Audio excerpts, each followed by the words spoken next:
नमस्कार, मेरा नाम है समित चौधरी और मैं आपको सुनाने जा रहा हूँ समय के फेर में उलझी रूडोल्फ फिंच की कहानी। हमारी कहानी शुरू होती है सन 1950 के जून महीने की एक गर्मी भरी शाम को, और जिस जगह से हमारी कहानी शुरू होती है वो जगह थी न्यूयॉर्क का टाइम्स स्क्वायर। शाम का समय था, लोग थिएटर से बाहर निकलना शुरू हो गए थे। सड़कों पर काफ़ी ज़्यादा भीड़ थी, लोग आपस में बातें करते हुए आराम से चले जा रहे थे।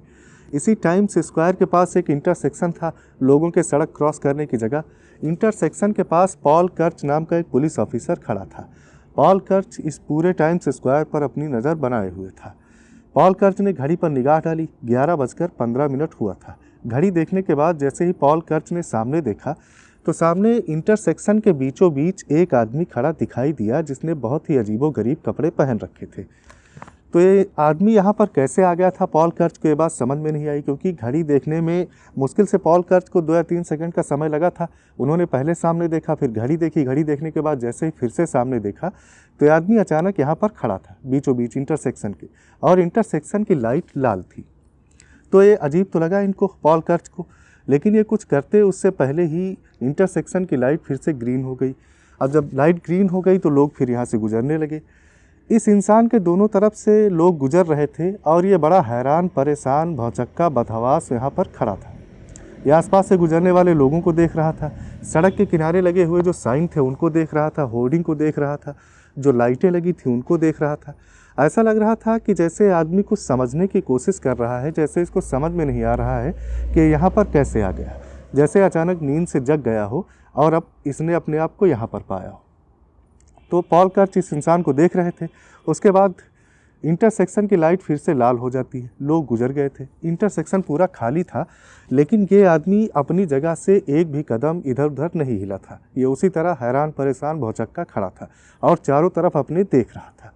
तो पॉल कर्च इसकी तरफ बढ़ते हैं। 3-4 कदम ही पॉल कर्च ने बढ़ाए थे कि अचानक ये आदमी बहुत ज़्यादा हड़बड़ा गया और घबरा गया। घबराहट में एक तरफ को भागा। अब जैसे ही ये भागा तो सड़क पर एक बहुत तेज़ रफ्तार में टैक्सी चली आ रही थी। टैक्सी ने इसको ठोकर मार दी, ये जाकर सड़क पर गिर गया। ट्रैफिक रुक गया था। पॉल कर्च इसके पास पहुंचते हैं। पॉल कर्च जब इसके पास पहुंचे तो इस इंसान ने खाली एक शब्द कहा, और वो शब्द था कैसे। इसके बाद इसकी गर्दन लुढ़क गई। तो पॉल कर्च यहाँ पर पहले से थे। पुलिस की कार भी आ गई, उसके बाद एम्बुलेंस भी आ गई। इस इंसान को हॉस्पिटल ले जाया गया। तो हॉस्पिटल में फिर डॉक्टरों ने बताया कि इसकी मौत हो चुकी है। मौत होने के बाद इसको मोर्ग ले जाया गया। अब ये केस गया था एक कैप्टन ह्यूबर्ट वी रिम नाम के अफसर के पास। ये ह्यूबर्ट वी रिम जो थे, ये भारी भरकम शरीर के इंसान थे। इनका गंभीर लाल चेहरा था। ये हमेशा एक जैकेट पहने रहते थे और इनको तंबाकू खाने की बड़ी गहरी आदत थी। ये हमेशा तंबाकू चबाया करते थे और तंबाकू की पीठ जहाँ पर भी खड़े होते वो थूका करते थे। तो ये भी आ गए यहाँ पर मोर्ग में। अब यहाँ मोर्ग में काम करने वाले जो कर्मचारी थे वो पहले से मौजूद थे, तो सारे लोग इकट्ठा थे। अब पहली चीज़ जो इन सारे लोगों ने इसकी नोट की वो ये था कि इसके कपड़े काफ़ी ज़्यादा अजीब थे। इसने एक घुटनों तक लंबा कोट पहना था जिसमें 2 बटन पीछे लगे हुए थे। इसका कोट तिरछा कटा हुआ था। बड़े चौखानों वाली एक सफ़ेद रंग की पैंट पहनी थी इसने, जो काफ़ी ज़्यादा चुस्त थी, और इस पैंट में कोई क्रीच नहीं बनी हुई थी। इसको चारों तरफ से गोल गोल प्रेस किया गया था। वेस्ट कोट इसने पहना हुआ था। गले में इसके एक बड़े आकार की बो टाई थी काले रंग की। इसके पास एक हैट भी थी जो रेशमी कपड़े की बनी हुई थी। अब ये जितने भी कपड़े थे तो ये इस ज़माने में नहीं पहने जाते थे। ये कपड़े काफ़ी पहले पहने जाते थे, लगभग 70-75 साल पहले। इस इंसान की उम्र लगभग 30 साल थी। इसकी दाढ़ी थी, कलमों के बाल काफ़ी ज़्यादा बड़े थे, काफ़ी ज़्यादा लंबे इसके बाल थे कलमों के। तो ये सब अब जो यहाँ पर कर्मचारी थे आपस में बात करने लगे कि ये जो कपड़े इसने पहने हैं तो ये कोई अपने आप को एंटीक लुक देने के लिए इसने कपड़े पहने हैं, और ख़ुद को एंटीक लुक देने के लिए इसने काफ़ी ज़्यादा मेहनत करी है, क्योंकि कपड़ों की सिलाई भी वैसी ही थी। और ये जो कपड़े थे, तो कपड़े जैसे जैसे समय बदलता है तो कपड़े भी बदलते जाते हैं। मशीनें जैसे जैसे विकसित होती जाती हैं तो कपड़ा महीन होता जाता है, उसका धागा। तो ये कपड़े खाली सिलावट ही इनकी ऐसी नहीं थी, सिलाई ही इनकी ऐसी नहीं थी, बल्कि जिस कपड़े से ये सिले गए थे वो भी काफ़ी पुराने ज़माने का कपड़ा था। तो लोग अब इसके बारे में बात कर रहे थे कि पता नहीं ये कहाँ जा रहा था ऐसा ये अपना रूप बनाकर, लेकिन बेचारा पहुँच भी नहीं पाया। इसके साथ ये हादसा हो गया और इसकी जान चली गई। एक ऐसे ही इसमें इंसान था। तो उसने बताया कि ठीक इसी तरह के कपड़े उसने अपने पिताजी को पहने हुए देखे थे जब उनकी शादी हुई थी। उनकी शादी की एल्बम में उसके पिताजी ने ऐसे ही कपड़े पहने थे और उसके पिताजी की शादी लगभग 70-75 साल पहले हुई थी। तो अब ये बातें हो रही थी, लेकिन जब इसकी जेबों की तलाशी ली गई इस इंसान की, तो अब इनकी हैरानी और भी ज़्यादा बढ़ने वाली थी। इसकी जेबों से मिला एक कॉपर टोकन जो एक सैलून का था। ये एक बियर का कॉपर टोकन था और इसकी 5 सेंट कीमत थी। इस कॉपर टोकन में सैलून का नाम भी लिखा हुआ था। इसके बाद घोड़े की देखभाल और बग्घी की धुलाई की एक रसीद मिली। $3 चुकाए गए थे घोड़े को चारा खिलाने के लिए और बग्घी की मरम्मत धुलाई करने के लिए। एक लाइब्रेरी स्टेबल की ये रसीद थी। लेक्सिंगटन एवेन्यू पर ये लाइब्रेरी स्टेबल बना हुआ था। लाइब्रेरी स्टेबल वो जगह जहाँ पर महीने के हिसाब से पैसा चुकाया जाता है घोड़े की देखभाल करने के लिए और महीने में जितनी भी बार बग्घी को धोया जाए इन सब के लिए। तो एक मेंबर था इसी लाइब्रेरी स्टेबल का। और ये रसीद जो थी ये काफ़ी पुराने ज़माने की तरह की रसीद थी। अब की रसीदें जो चलती थी 1950 की, ये छोटी हो गई थी, लेकिन ये रसीद काफ़ी बड़ी थी और इसके जो अक्षर थे, लिखावट थी, वो भी काफ़ी ज़्यादा पुराने समय की थी। पुराने नोट में $70 मिलते हैं इसकी जेब से। और ये जो नोट थे ये किसी लोकल बैंक के थे और बैंक के प्रेसिडेंट ने खुद व्यक्तिगत तौर पर इन नोट पे साइन किया था। इन पर कोई छपाई का साइन नहीं था और ऐसा लग रहा था जैसे कि ये जो बैंक है ये बहुत कम ही नोट निकालती है। अब इन नोट के बारे में जो बात थी तो ये नोट काफ़ी नए लग रहे थे, जबकि इस तरह के नोट अब बनते ही नहीं थे। काफ़ी पुराने ज़माने में बनते थे, लगभग वही 60-70 साल पहले। और कॉइन भी मिलते हैं, $1 के छुट्टा कॉइन थे और ये कॉइन भी बिल्कुल एकदम नए लग रहे थे, जैसे आज ही ये बनाए गए हों। एक बिजनेस कार्ड भी मिलता है। बिजनेस कार्ड पर नाम लिखा हुआ था और ये नाम था रूडोल्फ फिंच। इसमें एक पता भी था 5th एवेन्यू का। इसी पते पर भेजी गई एक चिट्ठी भी मिली जो साल 1876 में भेजी गई थी और ये चिट्ठी फिलाडेल्फिया से भेजी गई थी।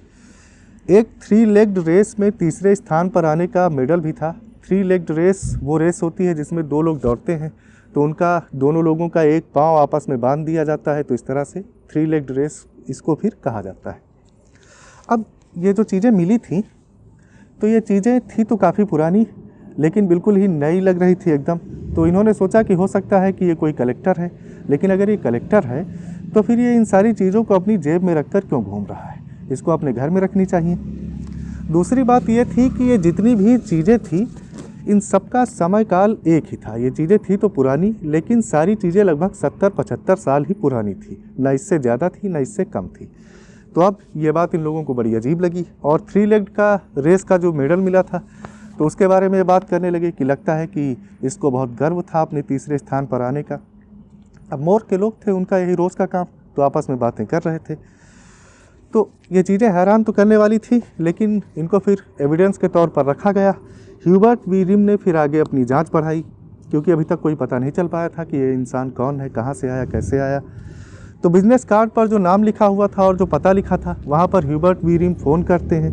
फ़ोन किया इन्होंने तो पता चला कि ये जो पता था इस कार्ड पर ये मकान का पता था, घर का। लेकिन जब इन्होंने फ़ोन किया तो इनको पता चला कि यहाँ पर कोई मकान या कोई घर है ही नहीं, बल्कि वहाँ पर एक स्टोर बना हुआ है। अब इनको यकीन नहीं हुआ तो वहाँ पर पहुँचे, वहाँ देखा कि वाकई में स्टोर ही बना हुआ था। और वहाँ पर जब इन्होंने पूछताछ की तो ये पता चला कि रूडोल्फ फिंच नाम के किसी आदमी को वहाँ रहने वाला कोई इंसान जानता ही नहीं, कभी ये नाम किसी ने सुना ही नहीं। अब इसके बाद फिर ये जो सैलून का टोकन मिला था वहाँ पर जाते हैं, तो बियर सैलून का नाम लिखा हुआ था टोकन में, लेकिन किसी इंसान ने इस सैलून के बारे में भी बताया नहीं। उसको किसी को पता नहीं था कि ऐसा कोई सैलून यहाँ पर है या था या कब था। तो स्टेबल का जो रसीद मिली थी लाइब्रेरी स्टेबल की, वहाँ पर भी ये गए, वहाँ भी कुछ नहीं था। उसके बाद इन्होंने फिर जो बिज़नेस की एड्रेस बुक होती है उसमें डायरेक्टरी में इन्होंने चेक करने की कोशिश की, क्योंकि जितने भी बिज़नेस होते हैं वो सारे रजिस्टर्ड होते हैं उस बुक में, लेकिन उस बुक में भी इस लाइब्रेरी स्टेबल का कोई अता पता इनको नहीं चल पाया।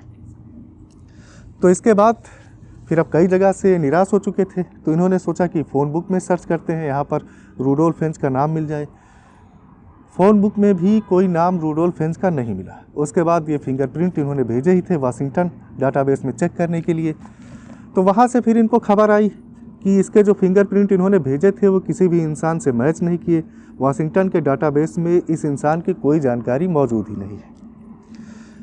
इसके बाद अब जो अगला रास्ता था, अगला कदम था इनके पास, वो था कि ये मिसिंग पर्सन की रिपोर्ट की आर्काइव खंगालें, क्योंकि अगर ये इंसान, इसकी मौत हो चुकी है तो इसके घर वालों ने शायद इसके गुमशुदा होने की खबर छपवाई हो, खबर दर्ज कराई हो, रिपोर्ट लिखाई हो।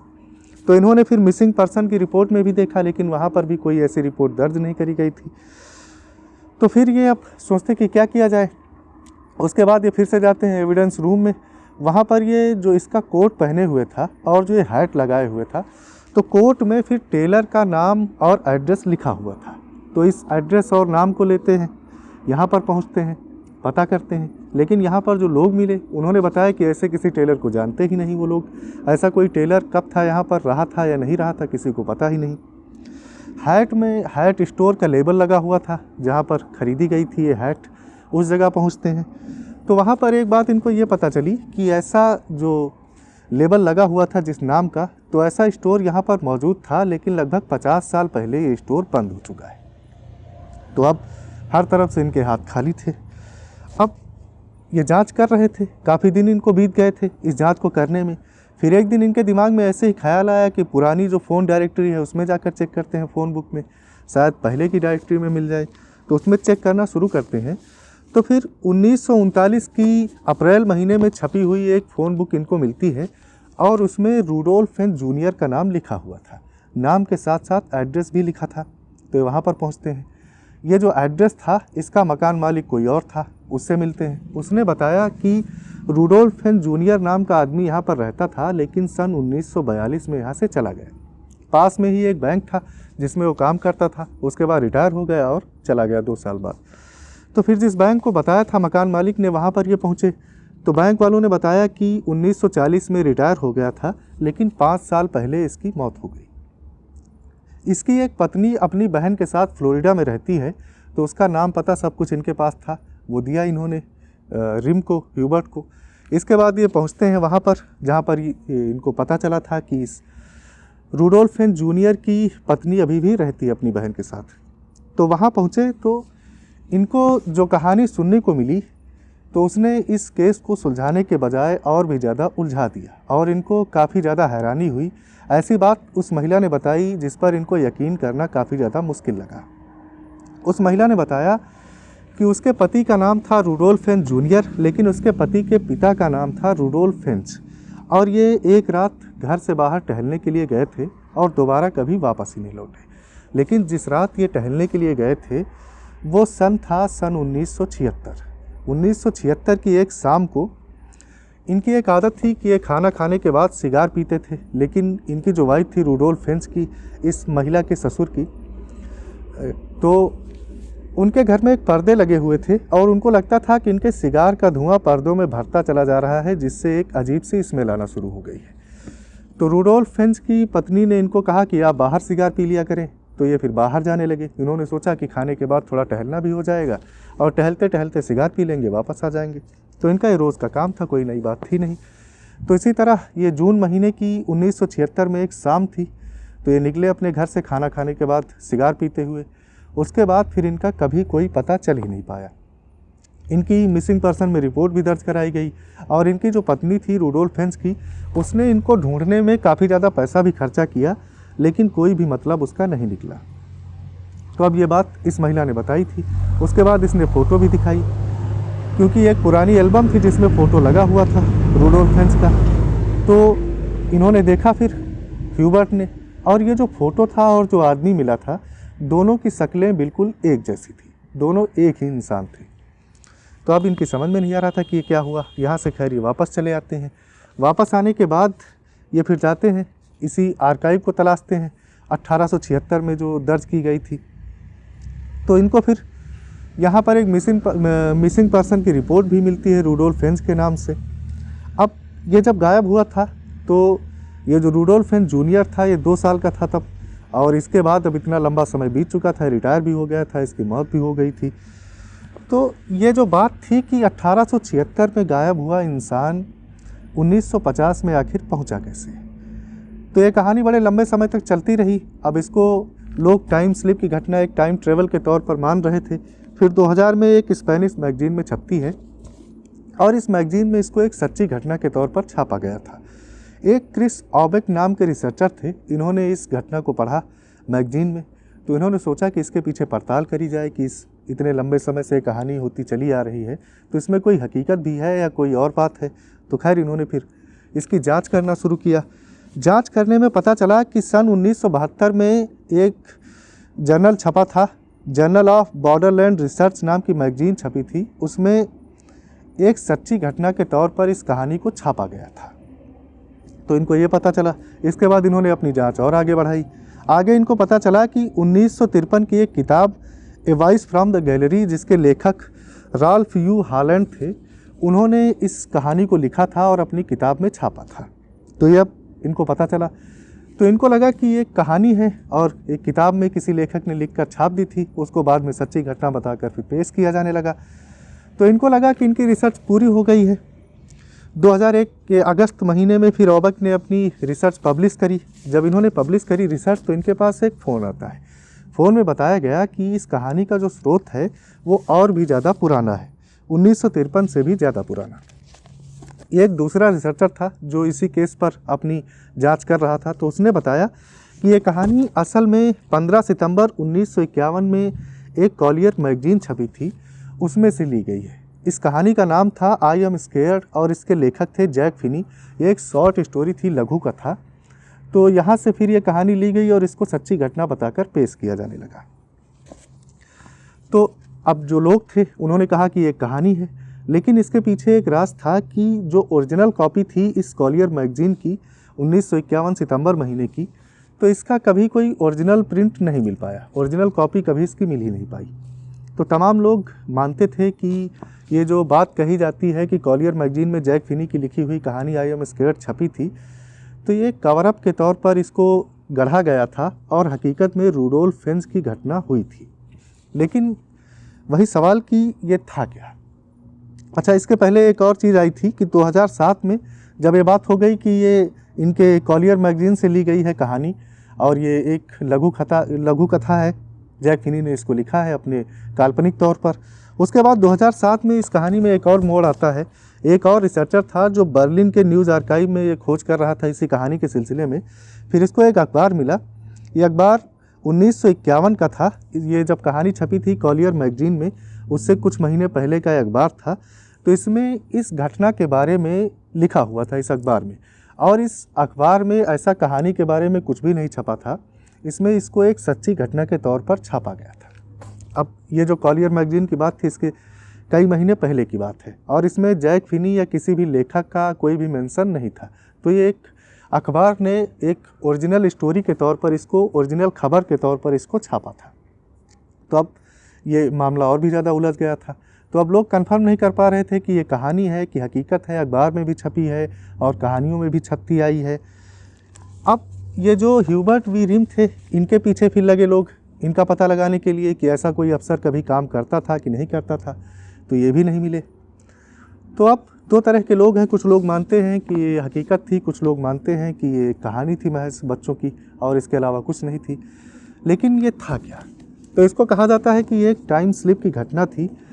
एक समय काल से दूसरे समय काल में 1876 से 1950 में रूडोल्फ फिंच अचानक पहुंच गया था। टाइम स्लिप तब होता है जब समय की बहती हुई धारा में अचानक कोई दरार पैदा हो जाती है, कोई एनोमली या कोई गड़बड़ी के माध्यम से। तो एक दरार जब ये पैदा हो जाती है तो दरार के इस सिरे से आदमी गुजरता है और दूसरे सिरे पर निकलता है। दरार का एक सिरा दूसरे समय काल में है और दूसरा सिरा दूसरे समय काल में है। ये जो टाइम स्लिप होता है ये इंसान इच्छानुसार नहीं करता है और ये घटना या दुर्घटना के तौर पर हो जाता है। तो ये फिर इसकी व्याख्या आई कि एक टाइम स्लिप की घटना थी, टाइम ट्रेवल, एक एक्सीडेंटल टाइम ट्रेवल इसको बताया गया। लेकिन तो लोग अब इसके बारे में जो मानने वाले हैं वो मानते हैं, जो नहीं मानने वाले हैं वो नहीं मानते हैं। लेकिन सवाल वही है कि क्या टाइम स्लिप हो सकता है? तो अब इसका जवाब अगर हम लोग लॉजिक के तौर पर ढूंढने की कोशिश करें तो टाइम स्लिप करने के लिए समय काल में दरार तो होना आवश्यक है ही, उसके साथ स्पेस में भी दरार की ज़रूरत पड़ेगी। क्योंकि आप जानते हैं कि हमारी धरती लगातार अपनी धुरी पर घूमती है। अपनी धुरी पर घूमने के साथ साथ ये सूरज का भी चक्कर लगाती है और ये बताया जाता है कि सूरज भी अनंत ब्रह्मांड में लगातार सफ़र करता चला जा रहा है। तो जो हमारी धरती है ये हमेशा चलती रहती है, एक जगह पर रुकती नहीं है। 1876 में धरती जिस जगह पर थी 1950 में उससे अलग ये पहुंच गई होगी और कहीं ज़्यादा दूर निकल गई होगी। तो अगर ये इंसान 1876 से गायब हुआ और 1950 में आकर ये यहाँ पर न्यूयॉर्क में उतरा तो ये संभव ही नहीं है, क्योंकि अगर धरती लगातार चलती चली जा रही है और ये इंसान उसी समय से उछलकर दूसरे समय में आकर गिरा तो ये धरती पर नहीं गिरेगा बल्कि कहीं जाकर ब्रह्मांड में गिर जाएगा, क्योंकि धरती अपनी जगह से आगे निकल चुकी है। तो अगर ये जो स्पेस है इसको भी, इसमें भी दरार हो, समय, टाइम और स्पेस दोनों में दरार हो, तभी ये संभव हो सकता है। लेकिन ये जो दरार है स्पेस की, इसको बहुत ही प्रिसाइज होना पड़ेगा, क्योंकि धरती की जो चाल है वो बहुत ही ज़्यादा है। और ये जो घटना हुई थी तो इंसान ठीक उसी जगह पर गायब हुआ था और उसी जगह पर जाकर ये दोबारा फिर प्रकट हुआ था। तो इसको जो अपने आसपास की चीज़ें अचानक बदलती हुई दिखाई दी थी। तो इसके बाद अब ये कहा जाता है कहानी में, खैर ये तो पता नहीं लग सकता कि दिखाई दी थी या क्या हुआ था। तो ये जो बात है, अगर हम इस हिसाब से देखें कि अगर टाइम और स्पेस दोनों में फिर दरार होना चाहिए और स्पेस में दरार होना फिर इतना आसान है नहीं, तो उसके आधार पर ये टाइम स्लिप की घटना झूठी हो जाती है। लेकिन एक चीज़ और है कि अगर ये जो बात आती है कि धरती गोल नहीं है और धरती लगातार चल नहीं रही है बल्कि धरती चपटी है और एक जगह पर रुकी हुई है, तो फिर ये टाइम स्लिप जो है ये संभव हो सकता है। एक बड़ी तेज़ी से मशहूर हो रही थ्योरी है जिसमें तमाम लोग मानते हैं, दुनिया भर में लगभग 2 या 3% लोग मानते हैं, हो सकता है ज़्यादा मानते हो। इनकी तादाद बड़ी तेज़ी से बढ़ती चली जा रही है ऐसे लोगों की जो फ्लैट अर्थ थ्योरी में भरोसा करते हैं। इनका मानना है कि धरती कोई ग्लोब नहीं है बल्कि एक फ्लैट डिस्क है और इसके चारों तरफ ये अंटार्कटिका से घिरी हुई है। तो अगर धरती चल नहीं रही है तब फिर ये टाइम स्लिप हो सकता है। अब इसको तो खैर बताया नहीं जा सकता, इसको कंफर्म किया नहीं जा सकता कि धरती गोल है या चपटी है, और इसके बारे में भी इनके काफ़ी अजीब तर्क हैं और काफ़ी दिलचस्प तर्क हैं इनके फ्लैट अर्थ थ्योरी के। फ्लैट अर्थ थ्योरी भी अपने आप में काफ़ी एक दिलचस्प थ्योरी है, हो सकता है आप जानते हो। अगर आप जानना चाहते हैं इसके बारे में तो मुझे बताएं, फ्लैट अर्थ थ्योरी के बारे में भी मैं आपको बताने की कोशिश करूँगा। लेकिन ये जो लोग हैं फ्लैट अर्थ थ्योरी के, तो इनको ज़्यादा काबिल नहीं माना जाता है दुनिया में, क्योंकि इनके जो कई बार ये जो तर्क इनके निकलते हैं फ्लैट अर्थ थ्योरी के, ये काफ़ी ज़्यादा उल जलूल होते हैं, काफ़ी ज़्यादा अजीब व गरीब होते हैं। तो खैर कोई सीरियस इंसान इस फ्लैट अर्थ थ्योरी में भरोसा नहीं करता है, लेकिन अब जो लोग भरोसा करते हैं तो उनके हिसाब से फिर ये टाइम स्लिप ऐसे हो सकता था, इसलिए मैंने आपको बताया। तो ये थी हमारी आज की कहानी रूडोल्फ फेंज की, जिसने टाइम स्लिप किया था। और बड़े लंबे समय तक इसकी कहानी को, रूडोल्फ फेंज को, एक टाइम ट्रेवल की, टाइम स्लिप की सच्ची घटना के तौर पर देखा जाता रहा। अभी भी देखा जाता है, तमाम लोग देखते हैं। लेकिन सन 2001 जब ये खबर छपी थी और ये जो क्रिस ऑबेक थे, इन्होंने जब रिसर्च करी थी, इसके पहले इसको यकीनन एक टाइम ट्रेवल की घटना के तौर पर ही देखा जाता था। और ये पहली एक ऐसी स्टोरी थी जिसने लोगों को यकीन दिलाया था कि ऐसी भी कोई चीज़ है, समय में यात्रा भी हो सकती है। इसके पहले द टाइम मशीन किताब पहले ही छप चुकी थी, लेकिन वो एक कहानी के तौर पर ली जाती थी, इसको लोग एक सच्ची घटना के तौर पर लेते थे। तो ये थी हमारी आज की कहानी, उम्मीद है आपको पसंद आई हो। फिर मुलाकात होगी आपसे अगले वीडियो में नई कहानी के साथ।